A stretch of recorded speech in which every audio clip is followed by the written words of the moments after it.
L'essentiel est de réussir à exister. Autre petit exercice.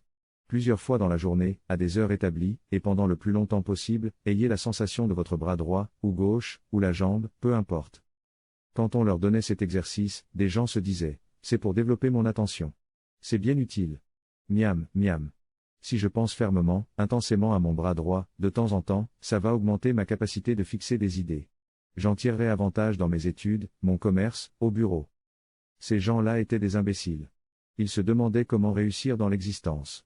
Il ne leur venait pas à l'esprit que l'essentiel est de réussir à exister. Pour sentir, pour connaître mon bras droit, de l'épaule aux ongles, à 6 heures, tandis que je voyage dans le métro, que je lis un journal, quelles que soient mes préoccupations, mes joies ou mes peines du moment, il me faut obtenir une dissociation de ce que je nomme ma personne. C'est dans cette dissociation que réside l'exercice. Il me faut résister à m'identifier totalement à ce que je lis, à des visages qui m'intéressent, au corps qui me frôle, à mes humeurs, à mes propres pensées.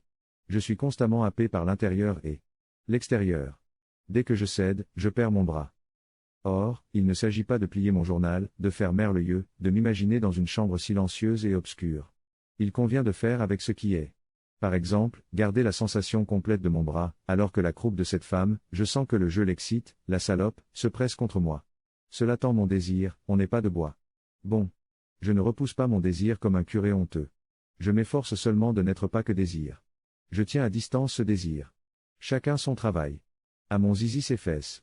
À moi mon bras droit.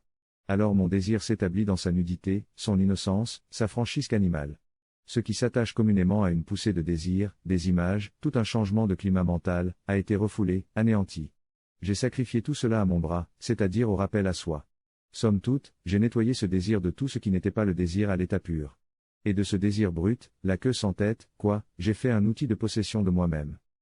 Ainsi en va-t-il de l'article que je lis, des figures qui m'entourent, des conversations que j'entends, des affiches qui défilent, etc. Dans l'effort que j'accomplis pour conserver la sensation de mon bras droit, il y a le combat pour tenir à distance le monde extérieur et moi-même. À cette distance, je vois objectivement ce qui se passe dans ma machine et hors d'elle. Je rétablis le spectacle dans sa réalité objective. Ce spectacle est formé en moi un grain d'être.